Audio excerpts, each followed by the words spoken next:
As you've seen, my point of reference in terms of our direction of weight loss and whether we're achieving results is the scale. So it's quite important.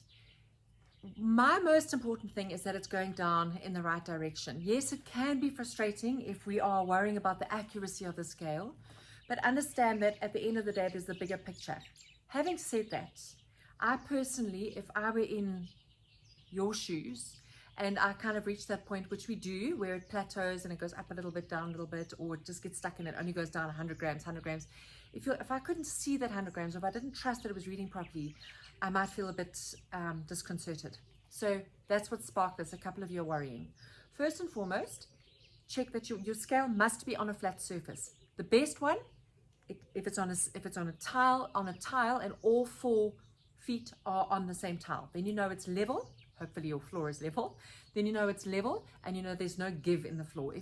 If that's not the case, you're going to struggle with accurate readings. Okay.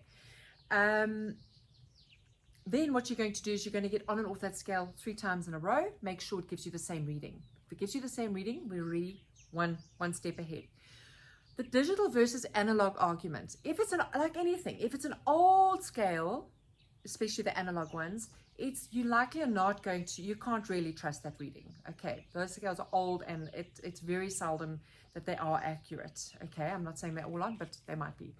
Also, remember with an analog scale, the one with the little, with the needle, you've got to trust what you're seeing visually is accurate.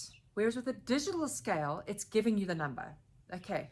Now we also need to make sure that your scale can read in the hundreds and 200 grams, not in half a kilo only. It doesn't help us pick up those small nuances if it's important to you. Like I said earlier, if the direction's in the right direction, it's fine. We just can't see the detail. Okay, if it's in half kilo increments.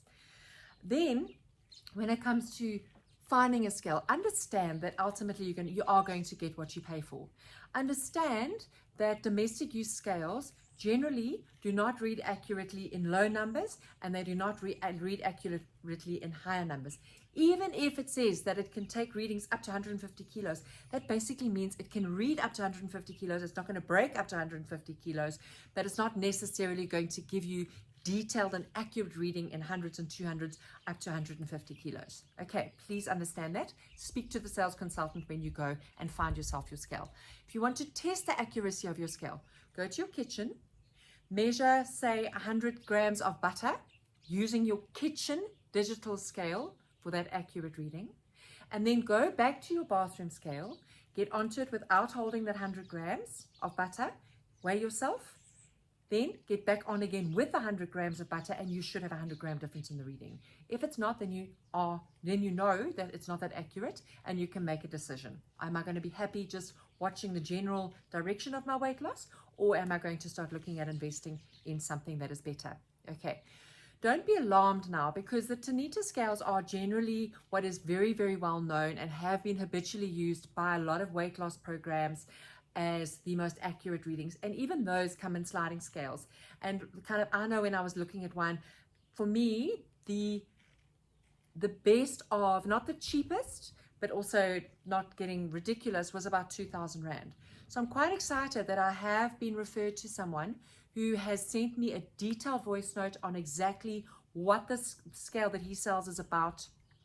It's 800 Rand. That includes delivery. It includes training on how to use the scale, and he does say that it gives you all readings in terms of muscle mass, visceral fat, water retention, etc., etc., etc. For me, the most important part is the reading, the kilogram reading, and then the rest of it is a flippant bonus. Okay, bear in mind that for 800 Rand, you are never going to get the accurate readings you would get in a scale that a dietitian has that costs 150,000 Rand. You're not going to get it. But when it weighs, or it gives you your readings, say your muscle mass and your visceral fat and your thing, you're going to look at that and you're going to use that as your starting point. And you just want to see that everything heads in the right direction. It might not be absolutely accurate. I'm not going to say it isn't, but I'm just going to say use logic. Okay. But it's quite nice that it gives you all those readings. For me, the most important thing is he is confident that it is accurate in its readings up to high weights. And that's what we are wanting. Because if he's confident in readings up to high weights, we know that anything between 50 and say 110 kilograms is going to give us accurate readings, and he seems to be confident with that. So let me know if you'd like his details. I'll send it through to you and you can order it from him directly. Okay.